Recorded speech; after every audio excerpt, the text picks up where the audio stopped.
Welcome to our friends. In this video lecture, we are talking about that very important topic of the Drosophila, the anterior posterior polarity. Okay. हमने previous video lecture के अंदर देख लिया है कि dorsal ventral polarity कैसे तय होती है. ओके, डोर्सल प्रोटीन जो है वो अपना इम्पॉर्टेंट फंक्शन प्ले करता है, लेकिन इससे पहले आपको ये पता होना चाहिए कि एंटेरियर पोस्टीरियर पोलैरिटी जो है वो क्या होती है. बाइकॉइड एमआरएनए और नैनोज, these are the both genes which are responsible for the making the anterior posterior side in the Drosophila embryo. Friends, क्या होता है कि यहाँ पर ड्रोसोफिला जो है ना ये यूनिक है, क्योंकि इसमें क्या होता है कि एम्ब्रियोजेनेसिस के अंदर जो कुछ होना चाहिए एक्सिस फॉर्मेशन वगैरह, ओके, वो ओजेनेसिस पीरियड के अंदर हो जाता है. कहाँ पर हो जाता है? ओजेनेसिस पीरियड के अंदर, यानी कि जहाँ पर ओ साइट डेवलप हो रहा है, उसका सिंथेसिस हो रहा है, उसके साथ ही साथ क्या हो जाएगा, एक्सिस फॉर्मेशन, वो सब कुछ हो जाएगा. तो आपको कैसा दिखेगा कि जो नॉर्मल एम्ब्रियो है वो आपको पहले से ही दिखेगा. ओके, आफ्टर द फर्टिलाइजेशन ये सब कुछ होता है, लेकिन यहाँ पर क्या होता है, कुछ उल्टी मैकेनिज्म है. यहाँ पर जो है ना बिफोर फर्टिलाइजेशन ये सब कुछ हो जाता है. तो आपको ये माइंड में रखना है कि before fertilization and during the oogenesis period these are the processes is are required. यानी कि ओ साइट के अंदर स्पर्म की अभी एंट्री भी नहीं हुई है, फिर भी क्या हो चुका है कि उसकी anterior posterior polarity as well as dorsal ventral polarity जो है वो तय हो चुकी होती है. तो सिर्फ और सिर्फ क्या होता है, यहाँ पर सिर्फ जाइगोट फॉर्म होगा और उसके बाद ब्लास्टुला, गैस्ट्रुला, ये सब कुछ जो है ना वो उसके बाद में होगा, लेकिन पहले क्या हो जाएगी, उसकी पोलैरिटी यानी कि एक्सिस फॉर्मेशन पहले ही हो जाता है. क्लियर. नाउ क्या होता है इसके अंदर वो हम जान लेते हैं. एंटीरियर साइड और पोस्टीरियर साइड, देखो आपको मैं एक अच्छी तरीके से बता देती हूँ कि क्या होता है कि ये जो है ना ये एंटीरियर साइड है, मान लीजिए ये एंटीरियर, और this one is the posterior side. Okay, तो ये साइड हमें तय करनी है कि ये साइड एंटीरियर हो जाएगी और ये साइड पोस्टीरियर हो जाएगी. अगर आप एग को इस तरह रखते हो तो कुछ इस तरह की मैकेनिज्म होगी, लेकिन अगर आप उसे ऐसे हॉरिजॉन्टल नहीं लेकिन वर्टिकल पोजीशन में रखते हो तो this is anterior side and this is the posterior side. तो ये साइड अगर उसे तय करनी है तो उससे क्या करना पड़ेगा, उसे कुछ ना कुछ जीन्स की आवश्यकता होगी. यहाँ पर क्या होता है कि during the oogenesis period various types of cells are form. Okay, like that 15 cells का फॉर्मेशन होता है, 16 सेल्स होते हैं. ओके, जिसमें से 50 सेल्स जो है ना वो नर्व सेल्स बन जाते हैं. क्या बन जाते हैं? नर्व सेल्स बन जाते हैं. ओके, और वन जो है ना वो क्या रहेगा, ओ साइट रहेगा. देखो यहाँ पर आप देख सकते हैं कि this is a nerve cells. Just a second. Okay, और this are the called oocyte.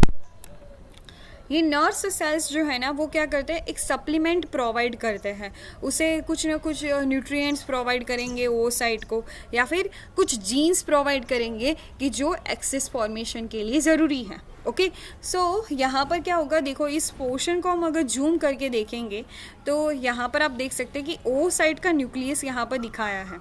Okay, जो ब्लूइश कलर का है which is called that nucleus. इस न्यूक्लियस से कुछ ना कुछ प्रोटीन्स रिलीज होता है और जिसका नाम है गुरकन. ओके, ये गुरकन जो है ना वो एक जीन टाइप से पहले तो रिलीज़ होगा, क्योंकि पहले तो क्या होता है कि न्यूक्लियस के अंदर क्या होगी, इंफॉर्मेशन होगी, उसमें जीन्स होंगे. ओके, तो इसमें से हमारा जो काम का है वो कौन है, गुरकन है. ओके, तो ये गुरकन जो है ना वो रिलीज आउट होता है. कहाँ पर की बात कर रहे हैं हम, ये टर्मिनल पोर्शन की बात कर रहे हैं कि टर्मिनल साइड पर ये सब कुछ होता है. तो टर्मिनल साइड पर आप देख सकते हैं कि ये सारे जो है ना वो फॉलिक्यूलर सेल्स हैं. ओके, नर्व सेल्स नहीं है, कौन है, फॉलिक्यूलर सेल्स. ओके, कि जो ओ साइट बनने वाले थे फ्यूचर के अंदर, लेकिन वो क्या बन चुके हैं, फॉलिक्यूलर सेल्स बन चुके हैं. ओके, तो ये फॉलिक्यूलर सेल्स जो है उनके पास क्या है, रिसेप्टर है जिसका नाम है टॉर्पीडो. क्या है इसका नाम, टॉर्पीडो. ये रिसेप्टर जो है ना वो गुरकन के साथ ही बाइंड होता है. ओके, तो जैसे ही न्यूक्लियस ने यानी कि ओ साइड ने न्यूक्लियस ने गुरकन को रिलीज़ किया, उसके बाद क्या होगा कि ये गुरकन जो है ना वो बहुत ही ज़्यादा फैलने लगता है। तो रिसेप्टर उसे क्या कर देता है, कंप्लीटली क्या कर देता है, बाइंड कर देता है। जैसे ये होगा यानी कि मान लीजिए ये है रिसेप्टर टॉर्पीडो और ये है हमारा गुरकन। ओके, तो गुरकन रिसेप्टर कॉम्प्लेक्स बन चुका है। अब क्या होगा कि ये जो टर्मिनल फॉलिक्यूल सेल्स है ना वो कन्वर्ट हो जाएंगे किसके अंदर, पोस्टीरियर सेल्स के अंदर। कहाँ पर कन्वर्ट हो जाएंगे, पोस्टीरियर सेल्स।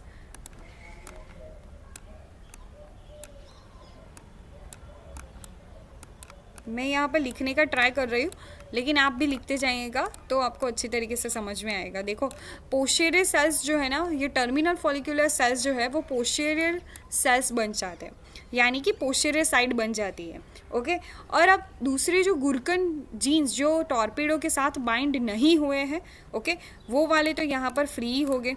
ओके, बहुत मात्रा में ये प्रोटीन जो है वो फॉर्म होता है। उसके बाद क्या होगा, जैसे ये रिसेप्टर कॉम्प्लेक्स बनेगा ना, तो यहाँ पर साइटोप्लाज्म के अंदर एक जीन आता है जिसका नाम है प्रोटीन काइनेज ए। ओके, तो प्रोटीन काइनेज ए जो है वो एक्टिवेट हो जाएगा, और जैसे ये एक्टिवेट हो जाता है कि ये क्या करेगा, माइक्रोट्यूब्यूल्स को ओरिएंट करेगा। क्या करेगा, उसे ओरिएंटेशन प्रोवाइड करेगा कि माइक्रोट्यूब्यूल्स अब तुम्हें इस तरह से आगे बढ़ना है। ये सब कुछ ये प्रोटीन काइनेज ए करता है। ओके, तो प्रोटीन काइनेज क्या करेगा, माइक्रोट्यूब्यूल के मोस्टली फ्रेंड्स क्या होता है कि उसके दो पोर्शन होते हैं, एक होता है माइनस एंड और एक होता है प्लस एंड। ओके, जो माइनस एंड होता है ना वो उसका आप क्या कह सकते हो, उसे कैप कह सकते हो। ओके, कि जो आगे की ओर बढ़ेगा, और जो प्लस एंड है जिसको हम सिंथेसाइज फेज कहते हैं, वो हमारे पोस्टीरियर साइड पर रहेगा। ओके, सो यहाँ पर क्या होता है, माइक्रोट्यूब्यूल के ये पोर्शन को यानी कि माइनस एंड और प्लस एंड को यहाँ पर वो क्लियर करता है। कैसे क्लियर करेगा, देखो यहाँ पर आप देख सकते हैं कि ये फॉलिकुलर सेल्स क्या बन चुके हैं, पोस्टीरियर सेल्स बन चुके हैं। अब नाउ माइक्रोट्यूब्यूल्स का फॉर्मेशन होता है, और ये माइक्रोट्यूब्यूल्स के अंदर दो मोटार प्रोटीन्स होते हैं। यहाँ पर मैं उसके नेम्स लिख रही हूँ, please write down this two motor proteins names. First one is that dynein.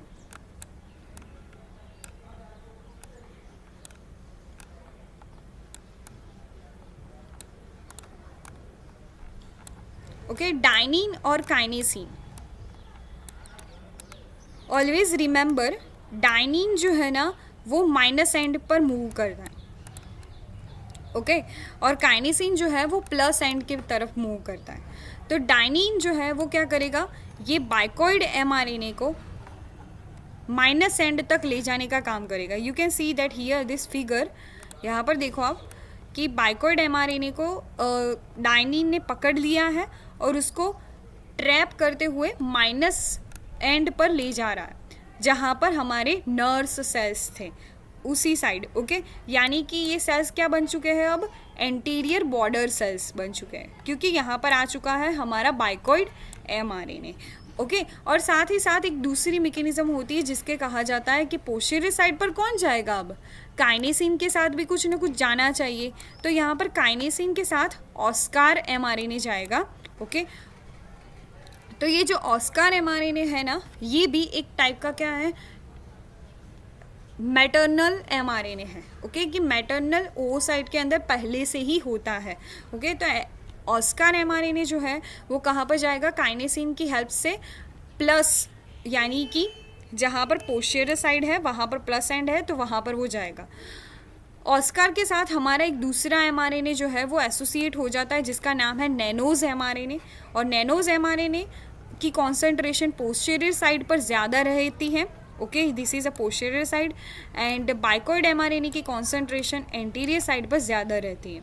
Okay, लेकिन अपने माइंड में रखिएगा ओके कि बाइकॉइड एमआरएनए जो है ना, बाइकॉइड एमआरएनए सिंथेसाइज कहाँ से हुआ था, देखो सिंथेसिस, एस यानी कि सिंथेसिस, और P यानी कि जहाँ पर वो अपने डेस्टिनेशन तक पहुँचते हैं, यानी कि हम D लिख देते, चलो D यानी कि डेस्टिनेशन।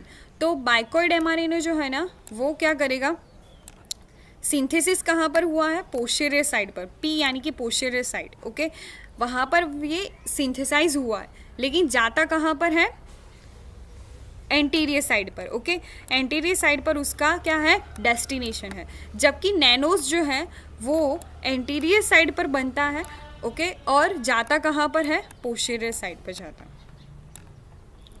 तो इस तरह से उसकी मैकेनिज्म होती है। लेकिन बाद में क्या हो जाता है, बाइकॉइड mRNA की कॉन्सेंट्रेशन एंटीरियर साइड पर बढ़ जाती है ज़्यादातर, और नैनोज mRNA की कॉन्सेंट्रेशन पोस्टीरियर साइड पर बढ़ जाती है। तो उसके कारण क्या होगा कि एंटीरियर पोस्टीरियर पोलैरिटी जो है वो तय हो जाएंगी।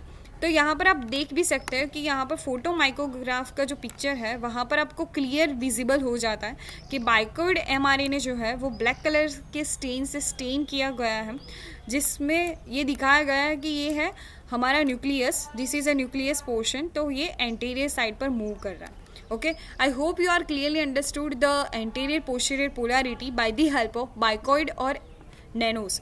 नैनोस जो है वो पोस्टीरियर साइड बनाने में, और साथ ही साथ बाइकॉइड उसका मेन इंपॉर्टेंट रोल होता है कि वो वेंट्रलाइजेशन भी करवाता है, साथ ही साथ पोस्चराइजेशन भी करवाता है।